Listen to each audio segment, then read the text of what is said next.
صلو علی الحبیب صلی اللہ تعالی علی محمد۔ آئیے آپ کو مدنی چینل کے ناظرین کچھ بچوں کے منظر بھی ہیں اور آل عطار کا بھی ایک منظر ہے، وہ آپ کو دکھا رہے ہیں۔ Ramzan Ramzan Ramzan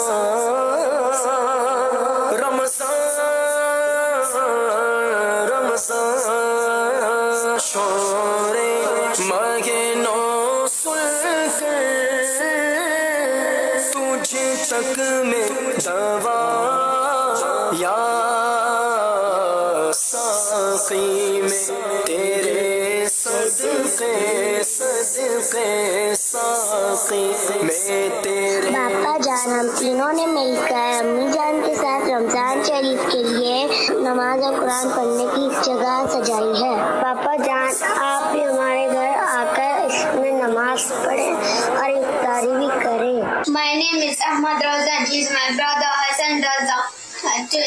We are from Nairobi, Kenya, and today is my first Roza. Can you please pray for me and my family?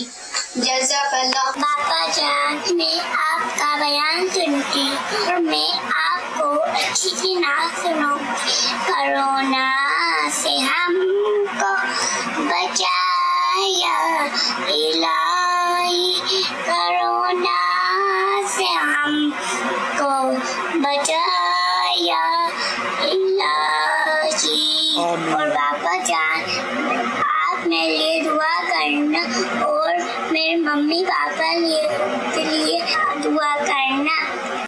پیارے پیارے امیر اہل سنت آپ کیسے ہیں؟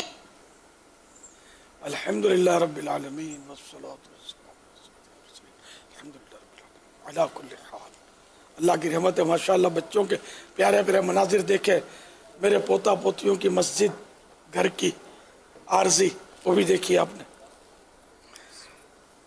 دعوت بھی ملی ہے۔ صلو علی الحبیب صلی اللہ تعالی علی محمد۔ امیر السنت سے عرض ہے، جیسے ابھی آپ نے فرمایا عارضی مسجد، کیا گھر کے اندر کوئی جگہ نماز کے لیے ویسے خاص ہونی نہیں چاہیے؟ جی ہاں، یہ مستحب تو یہ کہ مخصوص کر لی ہے جگہ کہ جہاں نوافل وغیرہ پڑھے۔ مرد کو تو مسجد میں باجماعت نماز پڑھنی ہے، عورتوں کی مسجد بیت ہو، مرد بھی اپنی کوئی فکس جگہ کرے، ایسا ہے غالباً مستحب لکھا ہے، مستحب ہے کہ ایسی فکس جگہ کر لے، وہاں نوافل پڑھے عبادت کرے۔ تو اس طرح مطلب اب یہ کہ شہر میں تو یار فلیٹ ہوتے ہیں نا، ان میں گنجائشیں کم ہوتی ہیں اصل عام طور پہ، تو بھی ایک مصلی کی جگہ فکس کرنے میں کیا ہے؟